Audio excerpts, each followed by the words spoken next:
भरपूर छै। हमर सबके पुरखा सब एहन एहन कलाकार छलथि, ओ अपन आगू के जे पीढ़ी छै, चाहे हुनकर अगला पीढ़ी होइन तकर बाद एखुनका जे युवा सब छथि सेहो किछु किछु जगह पर बहुत नीकसँ ओहि चीज के अपना आप में ग्रहण केलथि और आगू बढ़ा रहल छथि। हमसब एखन झंझारपुर प्रखंड के रैमा गाँव में छी और हमरा सब संगे एखन राधा छथि। हम हुनका से बात करब और जानब जे केना की कला के केना सिखलिए और दादी छथि अहाँके रहल छै दादी से सब गोटे सिखलहुँ हैं, तऽ केना देख रहल छी एखन एकरा? प्रणाम सब गोटे के। हमर नाम राधा कुमारी भेल और हम रैयाम गाँव मधुबनी जिला बिहार के रहे वाली छी। और ई चैनल के माध्यम से जे क्यों देख रहल छी अहाँ सबके प्रणाम, जे हम अपन ई मिथिला के लोक कला सिक्की कला के बारे में बतबै के हम छोट सन कोशिश करै छी और हम एहि पर काम कर रहल छी। और स्नेहा जी अहाँ के बहुत बहुत धन्यवाद जे अहाँ अपन कीमती समय दऽ कऽ अपन चैनल के माध्यम से ई हमर सबके मिथिला के सिक्की कला के अहाँ देखा रहल छी, एहिके लेल अहाँ के बहुत बहुत धन्यवाद। और ई हम अहाँ के सिक्की के काम हम 15 साल से कर रहल छी और हमरा घर में पीढ़ी दर पीढ़ी ई काम चलत आबि रहल अछि। और हमर गांव ई क्राफ्ट से फेमस अछि, जे कि सिक्की क्राफ्ट से ही जानल जाइ छथि, जे रैमा गांव में ई काम भऽ रहल यऽ। और हमर माँ छथि सुधीरा देवी, जिनका राज्य पुरस्कार और राष्ट्रीय पुरस्कार से सम्मानित कयल गेल छनि। और वो बहुत महिला और लड़की के प्रशिक्षण दऽ कऽ हुनका आत्मनिर्भर बनेलखिन यऽ। और हुनकर ई कोशिश छनि जे हम युवा के एहिमे जोड़ी और वो अपन काम कऽ रहल छथि और युवा लोग के जोड़े छथिन। हमर पापा छथि चंद्र कुमार ठाकुर, जिनका राज्य पुरस्कार से सम्मानित कयल गेल छनि सिक्की पेंटिंग से। हम 4 भाई बहिन छी, जाहिमे हम सबसे पैघ छी। और हमर 2टा भाई छथि और छोट बहिन छथि। हमर जे भाई छथि कृष्ण कुमार ठाकुर, ओ तबला वादन कऽ रहल छथि और ओ पेंटिंग सिक्की पेंटिंग के एक्सपर्ट कलाकार छथि। और ओ सिक्की मतलब पूरा परिवारे सिक्की वाला काज करे छै, सिक्की आर्ट में काज। हमर घर में जते सदस्य छथि, हमर बड़की माँ छथि, चाची छथि, सब मिल के। और खास कर के हम जे एमे भाई बहिन आयल छी युवा, कियाकि एमे युवा अगर एथिन नहीं तो ई क्राफ्ट अहाँ के विलुप्त भऽ जेतै। कियाकि हमर माँ सब जते दिन सकथिन करथिन, लेकिन अगर एमे हम सब एलिए तो हम सब एमे युवा के जोड़े के लेल हमर सबके कोशिश अछि और जोड़ि रहल छी। और हमरा सबके जे देखै छथिन करैत तऽ युवा किछु इंटरेस्टेड रहै छथिन, ताहि के लेल हम सब एमे एलहुँ यऽ। और मेन हमर ई उद्देश्य अछि जे मिथिला के जे हमर ई सिक्की कला अछि ई विलुप्त नहीं रहे। और हम मिथिला के बेटी भऽ कऽ और मिथिला के क्राफ्ट के लेल काम कर रहल छी। एहिमे हमरा बहुत खुशी मिलैए और हम ई काम के करैत रहब। अहाँ बाहर सेहो जाइ छी एहि लऽ कऽ, तऽ की मतलब केहन रहै छै, मने अहाँ सबके केहन काज चलि रहल है, या फिर मार्केटिंग में कोनो दिक्कत? ई जे कला छै से बाहर के कते पहचानल जा रहल छै? इमे पहले के अपेक्षा अखन जे छै दिन ब दिन एकर जे छै से मांगो बहुत छै और एकर जे लोग खूब जानै छथिन। आइ काल्हि तऽ भऽ गेल ऑनलाइन माध्यम, तऽ ई बहुत तरह के वेबसाइटो पर हमर सबके सिक्की प्रोडक्ट अछि। और ई हमसब एग्जीबिशन में जाइ छी तऽ ओतहुओ बहुत एकर रिस्पांस अछि। खास कऽ कि नेचुरल जे अछि एहि लऽ कऽ लोक बहुत लै छथिन घर में सजबै के लेल और बच्चा के खिलौना आइटम ज्वेलरी, तऽ एकर रिस्पांस बहुत नीक अछि, मार्केटो बहुत नीक अछि, एहिमे कोनो कमी नहीं है। 2टा फॉर्म में हमरा नजर आयल, एकटा तऽ ई ट्रेडिशनल फॉर्म छै और ई आधुनिक वाला। हम कनी चाहब कनी देखा दी नीकसँ। ई जे छै से ट्रेडिशनल छै ने, पूरा ई सब जे बनल छै। आ एकर जे आधुनिक फॉर्म जे एखन अहाँ सब बना रहल छियै से कोन छै? ई अहाँ के पेंटिंग भऽ गेल। ई जे ई पेंटिंग सब जे बन रहल छै, सिक्की पेंटिंग भऽ गेल, जे कि एहिमे जे हम देखलियै यऽ जे एहिमे युवा लोक जे छथिन ओ बेसी इन्वॉल्व छथिन। आ एहिमे बहुत नीक मार्केट छै। अगर युवा एहिमे आबि कऽ अपन काम करथिन तऽ ओ बहुत आगाँ लऽ जा सकै छथिन। एहिमे मेन ई छै जे कनि ड्राइंग के नॉलेज जिनका छै तऽ ओ आसानी से कऽ सकै छथिन। बता दी कि जेना खर साबे ई सब छै, ओही के एकटा फॉर्म छै ई सिक्की, और ई सिक्की मोनी आर्ट से पहचानल जाइ छै। हालांकि आई से ई कला नहीं छै, बहुत पुरखा सब एहि चीज के लऽ के एलथि है, लेकिन पहचान आब भेट रहल छै। जेना मधुबनी पेंटिंग अपने सब जाने छियै जे मधुबनी फेमस है, तऽ किया मिथिला पेंटिंग और मधुबनी पेंटिंग द्वारे, तहिना हमर सबके मधुबनी के हमर सबके मिथिला के एकटा आर्ट छै। हम राधा के माँ से सेहो बात करब, कियाकि राष्ट्रीय पुरस्कार हिनका भेटल छनि सिक्की आर्ट में। तऽ चाची की नाम छै अहाँ, कनी अपन शॉर्ट में परिचय सेहो दियौ। अहाँ सबके सब गोटा के प्रणाम। हमर नाम छी सुधीरा देवी, रैयाम गाँव हमर भेल।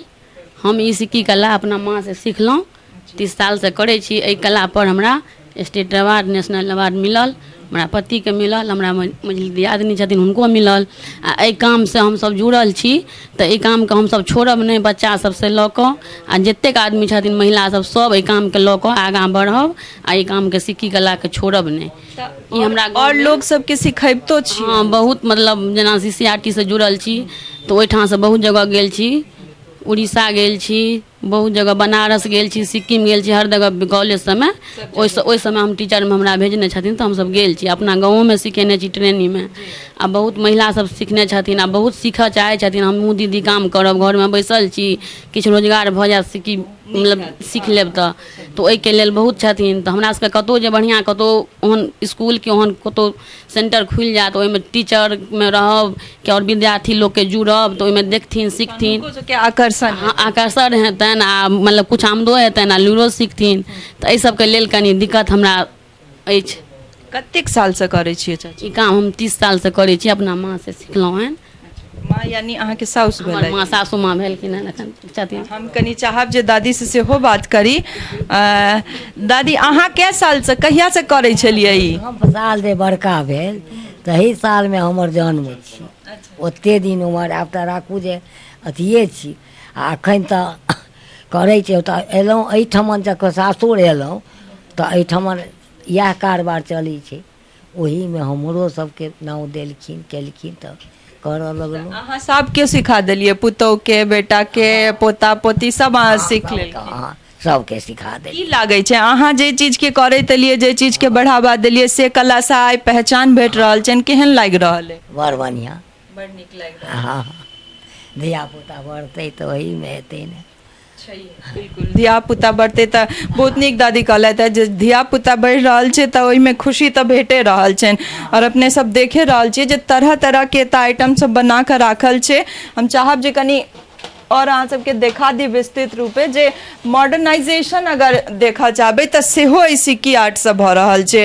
अहाँ जतौ देखियौ तऽ अगर लड़की सब इयर रिंग्स पहिर रहल छथि तऽ इएह सब चीज छै, और की छै, फैशनेबल जतेक पहिर रहल छथि एहने तरहके इयर रिंग्स यूज कऽ रहल छथि। और ई हमर सबके अपन मिथिलाके धरतीके जे सिक्की छै, जे घासके एकटा प्रजाति कहि सकै छियै, खड़के, सही सब बनि रहल छै। और एकर औरो किछु किछु चीज हम चाहब अपने से कनी हाथ दिखा दियौ कि और एहन छै स्पेशल चीज सब जे बनल छै।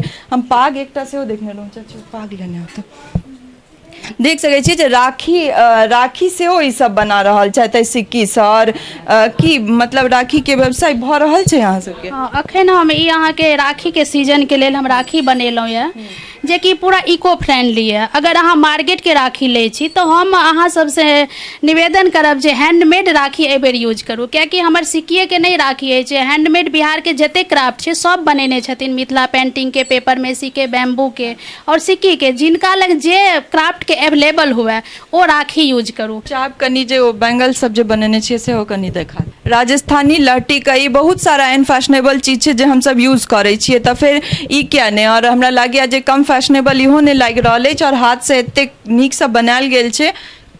हाँ, ई हम 3 पीस बनेने छी जे कि पूरा नेचुरल अछि। अहाँके एहिमे 2 कलरके छै जे कि अहाँ अपन ड्रेसके हिसाबसँ पहिर सकै छी। आ एकर ई जे चूड़ी अछि हमर हाथसँ बनल, एकर बहुत डिमांड अछि, कियाकि बहुत यूनिक छै। और खास कऽ के जे लोग गिफ्ट दै छथिन तऽ ओहिके लेल ज़्यादा लेलथि और अपनो यूजके लेल लेलथि। तऽ ज्वेलरीके हमर सबके किछु ज़्यादा डिमांड यऽ और एकर बहुत मांगो अछि। और एकर जे रेट जे अछि से चूड़ी सबके जे यऽ 30 रुपया से लऽ कऽ 250 तक, 350 तक के अछि। तऽ हाँ, ई नहि छै जे अहाँ हैंडीक्राफ्टमे एलियै तऽ रेट बहुत छै, सब नॉर्मल यूज कऽ सकै छी। एहिमे कम से कम और ज़्यादा से ज़्यादा रेट तकके हमरा लग सामान अछि।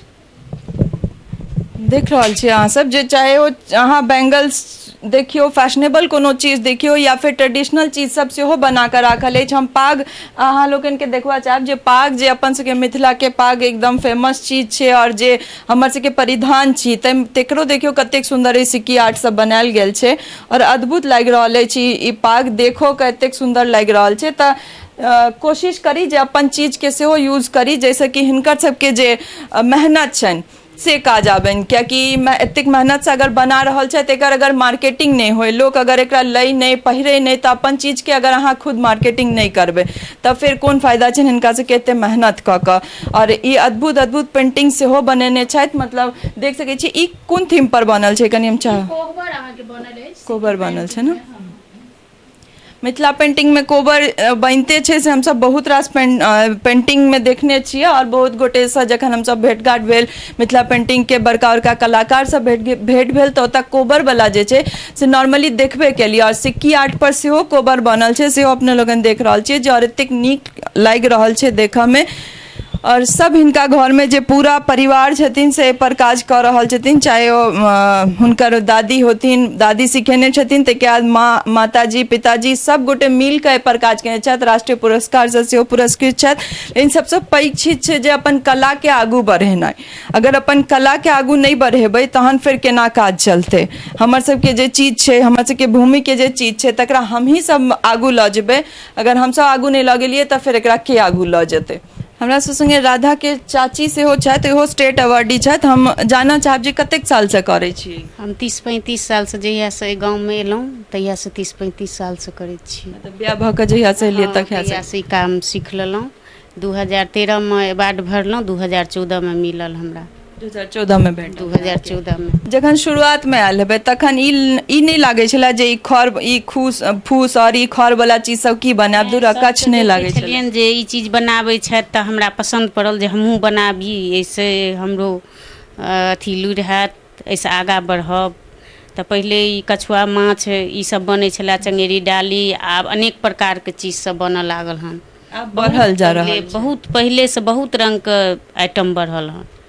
पहले एतेक पहचान नहीं भेल रहे चीज के, लेकिन काज तो बहुत साल से, लेकिन काज बहुत साल से भऽ रहल अछि। लेकिन ई सामान सब आइटम सब बहुत बढ़ल हन पहले से। पुनः तऽ ई पूरा परिवारे जे छै से सिक्की कला लए समर्पित छथि, लेकिन एखन एहि परिवार के जे सबसे जेठ सदस्य छथि साउस के बाद, और कहनाम छनि हिनका सबके कि साउस सब पहले या सीखने छथि, तऽ हम जानब जे अहाँ क्या साल से करै छियै काकी। 40 साल करै माँ एलखिन तहियासँ हम काम शादी भऽ कऽ एलियै ताहि दिनसँ इएह काम करै छियनि। तऽ केना मोन में भेलै कि ई खरिया ई तरह के जे चीज छै सिक्की ताहिसँ हम बनाबी और सीखी एहन तरह के कला। बिनै छलखिन तऽ हमहूँ देखलियै, हमहूँ कन्हैरसँ कहलियै सीखै छी तऽ हमहूँ आगाँ बढ़ब, हमरो लुरि हैत। तऽ पहिले तऽ डाली मुनी बिनल जाइ छलै, आब बहुत बहुत सामान सब बिनल जाइ छलनि, कबूतर काछ ई सब मछली सब चीज, ओहिसँ और कला बढ़ल गेलै। अब और तरह के चीज सब बन रहल छै, तऽ बाकी सब गोटे के अहीं सिखेने छियै। हाँ, तहन हमर माझिल दियादनी भेलखिन, तहन छोट दियादनी भेलखिन, हमर जेधी भेलखिन, और लड़का सब अपन पेंटिंग सीखे जाइ छथिन सब। तऽ केहन लागि रहल है जे अहाँके सिखायल सब गोटे एखन आब पहचानो बनि रहल छनि एतेक बेसी, तऽ मोन में खुशी होइ छै। पसंद खूब बढ़िया भेलन, ऐसे आगाँ बढ़ल जाइ छी, कला बढ़ल सब। एहि परिवारक एकटा और सदस्य यानी कि राधा के पिताश्री छथिन और इहो स्टेट अवार्डी छथि, हिनका से बात करब और जानब कि अहाँ कहिया से चाचा क्या साल से करै छियै या। हमरा तऽ करीब 35 साल भऽ गेलै लमसम। जखन हमर माँ काज करै छलखिन तऽ हमरा जखन ज्ञान भेल तऽ हुनका हेल्प करऽ लगलियनि। कहलखिन जे सिक्की फल्लाँ चिल्लाँ तऽ हिनका सङ्ग दिअ लगलियनि, तऽ हमरा 35 साल से बेसिए भऽ गेलै के काज केला सिखला। स्टेट अवार्ड कोन साल में भेटल? हमरा 16 में भेटल। 16 में। मतलब एकटा लंबा इंतजार, तऽ ई लगले जे एतेक साल जे इंतजार के लिए तकर फल भेटलै। हाँ हाँ हाँ, फल भेटलै। ओना हम स्टेट में कम बैठे छलियै, किएक तऽ हम अपन परिवार से जुड़ल छलहुँ, तऽ काज नहीं करबै तऽ परिवार केना चलतै, तऽ ताहि दुआरे काज में बेसी इन्वॉल्व छलियै। हम ओहि स्टेट या नेशनल में नहीं अपियर भऽ पबै छलियै। लेकिन एकाएक आब भेल जे जखन नहीं ई परिवार आब किछु ढंग से चलऽ लगलै तऽ आब हम नेशनल या स्टेट अवार्ड में बैठी, तऽ दोसर बेर बैठलहुँ, हमरा भेट गेल। कला के केना देख रहल छियै भविष्य, आगू केना देख रहल? हम तऽ एहि कला के हम अपना बच्चों के सिखेलहुँ, सबके पढ़ा लिखा कऽ, तकर बाद एहि कला में हम कतहु जाइ छलहुँ बाहर, ऑल इंडिया हम भ्रमण केलहुँ हँ। एहिसँ हम सिखबै लए जाइ छी, डेमो दै लए जाइ छी, तऽ पहिले हमरा ई चैनलवला सब इएह पूछै छलथि जे अहाँ एहि कलाके अपना बच्चाके अनै छी कि नहि। तऽ हम कहलियै हम बच्चाके पढ़ा लिखा कऽ हम एहि बच्चाके मतलब एहीमे हम एकरा किया तऽ कलाके लुप्त नहीं हुअ देबै, एहि कलाके और आगू बढ़ायब। तऽ हमर बच्चा सब पढ़ि लिख कऽ ई काज कऽ रहल छथि, आगू बढ़ा रहल छथि। एकटा ई प्रश्न उठ सकै छलै अहाँ अपन बच्चे के क्या नहीं सिखेलिए जे दोसर के और हम बहुत CCRT से जुड़ल छी, हम हरेक स्टेट जाकऽ हम बहुत हजारों बच्चा के सिखेलहुँ हैं। अखन हम बम्बई गेल छलहुँ हैं NGO के माध्यम से। हम पहाड़ पर नासिक से 200 किलोमीटर ऊपर पहाड़ पर जाइ छलिए आदिवासी बच्चा महिला सबके सिखबै लए।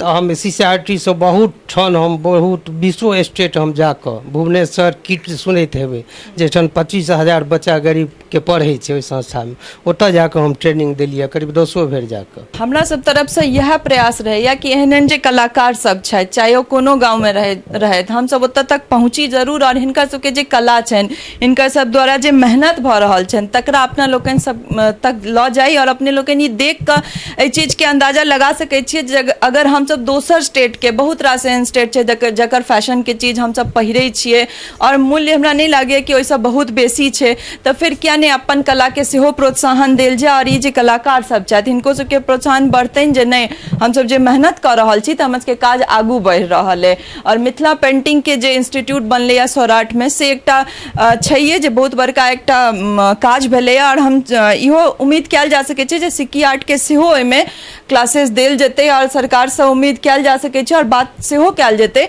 जे इहो आर्ट सबके और आगू बढ़ै। और हालांकि ऑनलाइन जहियासँ भऽ गेलै तहियासँ कोनो एहन नहीं छै जे सीमित रहि गेलै है, ऑनलाइन अहाँ तरह तरह अपन पहचान अपने बना सकै छी और बनले छनि, कहबे केलथि है जे ऑनलाइन सेहो काज भइए रहल छै। लेकिन उम्मीद करै छी जे अपन लोक छी जे देख रहल छी वीडियो के कोशिश करब जे एहि कला सबके प्रोत्साहन भेटै, अहूँ सब आगू बढ़ि कऽ एहिमे हिस्सा ली, और अगर दोसर फैशन के यूज कर रहल छी तऽ अपन कला के जरूर यूज करी, अपन जे बनायल चीज छै जे हिनकर सबके मेहनत के चीज छै। फिर एहने सन कोनो कलाकार जे अपन कला के आगू बढ़ा रहल छथि, पीढ़ी दर पीढ़ी एहि चीज के आगू लऽ जा रहल छथि और युवा रहितो एहि चीज में इंटरेस्ट एते बढ़ि चढ़ि कऽ लऽ रहल छथि ताकि हमर सबके जे कला छी मिथिला के जे कला छै से आगू बढ़ि सके, और कोशिश सेहो कऽ रहल छथि जे जगह जगह पहुँच सकी और जाइतो छथि। तऽ एहने कोनो कलाकार संगे अपने लोकनि के सोझा आयब। ताबे धरि जय मिथिला, जय हिंद।